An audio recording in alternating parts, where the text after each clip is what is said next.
시청자 여러분 안녕하십니까? 지방자치의 생생한 소식을 전하는 K린 뉴스입니다. 첫 소식입니다. 경기도의 지방세, 세외 수입, 과온합 등이 전국 지자체 중 가장 많은 것으로 나타났습니다. 국회 행정안전위원회 박남춘 의원이 경기도로부터 제출받은 자료에 따르면 지난 5년간 지방세 과온합은 3,187억, 결손액은 1조 3,789억 원이었습니다. 경기도의 부당한 징수에 이의를 제기한 도민들이 행정소송 등을 청구해 돌려받은 금액이 2,405억 원으로 전체 과온합액의 75%를 차지하는 것으로 확인됐습니다. 세외 수입 과온합액도 전국 4,926억 원 중 절반 이상인 2,746억 원으로 가장 많이 발생했고 도민들이 청구해 돌려받은 돈이 무려 525억 원에 달했습니다. 전북 전주시가 5분 발언을 통해 나온 문제들을 몇 년이 지나도 시정 조치하지 않고 흐지부지하고 있다는 지적이 제기됐는데요. 이에 전주시의회 이완구 의원은 실천을 보여달라고 촉구했습니다. 신다혜 기자입니다. 전북 전주시가 의회의 지적 내용에 개선 약속을 해놓고도 시간이 지나면 흐지부지 넘어가고 있다는 지적이 제기됐습니다. 전주시의회 이완구 의원은 19일 제345회 임시회 본회의 5분 발언을 통해 집행부는 본회의 5분 발언 당시 의회가 지적한 사항에 대해 관심을 보이는 척하며 조속한 시일 내에 조치하도록 노력하겠다고 하지만 그 말이 현실화된 사항이 거의 없다고 지적했습니다. 전주시의 경우 의원들의 5분 발언 이후 이에 대한 향후 추진 상황을 발언 의원에게 제출하고 있는데 문제는 이러한 답변들이 형식적이고 몇 년이 지나도 제대로 시행되지 않는다는 것입니다.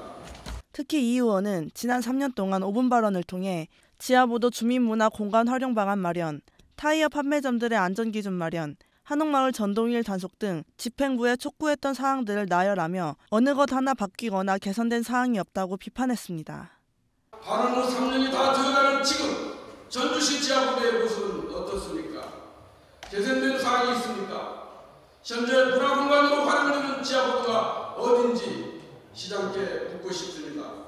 이 의원은 시민을 대변하는 의회의 목소리에 행정은 귀 기울여야 한다며 말뿐이 아닌 실천을 보여달라고 촉구했습니다. K린 신다혜입니다.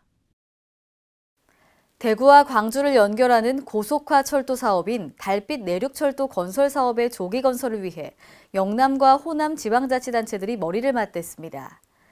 이 사업은 문재인 정부의 영호남 상생 공약과 국정운영 5개년 계획으로 채택돼 조기 건설 공감대가 빠르게 확산되고 있습니다. 대구와 광주시 등 9개 관련 지자체 실무자들은 오늘 대구에서 첫 회의를 갖고 조기 건설 공동 추진과 2018년도 용역비 확보 방안 등에 대해 집중적으로 협의했습니다. 이날 회의에 참여한 지자체는 대구시와 광주시, 고령군 등입니다. 대구시와 광주시는 2018년도에 공동으로 사전 타당성 조사 용역비 3억 원을 확보해 본격적으로 사업을 시행할 예정입니다. 한편 달빛 내륙철도는 대구와 광주를 잇는 191km를 고속화 철도로 건설하며 약 5조 원 이상의 국비로 충당되는 대형 국책 사업입니다. 광주광역시는 광주형 일자리에 대한 국회 지지와 협력을 끌어내기 위해 홍영표 환경노동위원장을 초청했는데요. 오늘 시청에서 노사민정 정책협의회를 개최하고 광주형 일자리 성공 방안을 협의했습니다. 이 자리에서 광주시는 광주형 일자리 추진 상황 설명과 국회 지원 사항을 건의하고 홍영표 위원장이 광주형 일자리 확산을 위한 정부와 국회의 역할을 발표했습니다. 지역 노동계에는 한국노총 광주본부 의장과 금호타이어 노동조합 지회위원장이 참석해 당면 현안을 건의했습니다. 광주시는 홍 위원장이 국회에서 노동과 일자리 분야 상임위원장으로 활동하는 등 적임자로 판단하고 광주형 일자리 홍보대사로 위촉할 계획입니다. 플라이 양양은 오늘 강원도청에서 도내 일자리 창출 및 항공산업 인력 양성을 위한 강원도 도내 주요 대학 플라이 양양 업무 협약식을 개최했습니다. 양양 국제공항을 모기지로 해 국내선 및 국제선을 운항 예정인 플라이 양양은 도내 일자리 창출과 우수한 항공산업 전문 인력 양성을 위해 서로 협력하기로 했습니다. 이번 협약의 주요 내용으로는 협약 대학교 졸업생에 대한 우대 및 우선 채용 기회 부여와 항공, 관광 전문 인력 양성 등입니다. 또 플라이 양양 고용 현황판의 강원도청 내 설치, 관리 등도 포함됐습니다. 전북 완주군이 청년 사업 지원에 박차를 가하고 있는데요.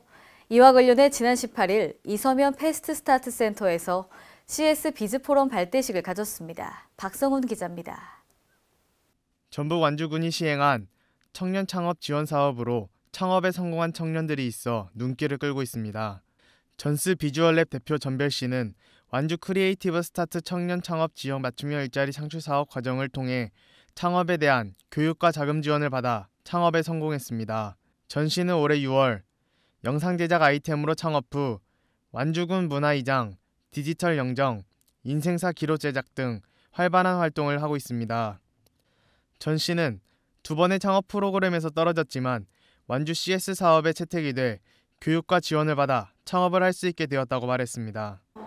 창업하는데 큰 도움이 될 수 있는 프로그램들 꼭 잘 찾아서 같이 사업을 시작했으면 좋겠습니다. 한편 군은 18일 이서면 패스트 스타트 센터에서 군의 청년 창업가 8명이 주축이 된 CS 비즈 포럼 발대식을 가졌습니다. 포럼을 발대한 청년 창업가들은 완주에서 지원하는 청년 창업 사업을 통해 성공한 청년 창업가들입니다. 이들은 각각 영상 제작, 한지 이불 개발, 내비게이션 소프트웨어 개발, 지역 관광 어플 제작, 한방 비누, 반려동물 사업 등 독특한 아이템으로 청년 1인 창업에 성공했습니다. CS 비즈 포럼은 완주 지역에서 창업 활성화를 위한 서포터즈 역할, 청년 일자리 창출을 위한 아이디어 공유 등을 목표로 활동할 예정입니다. 이런 포럼이 정말 다른 청년들에게도 큰 희망의 등불이 되어서 더 많은 분들이 창업도 하고 청년들 일자리도 이렇게 많이 만들기를 기대를 합니다. K랜 박성훈입니다. 이상으로 K랜 뉴스를 마칩니다. 시청해주신 여러분 고맙습니다.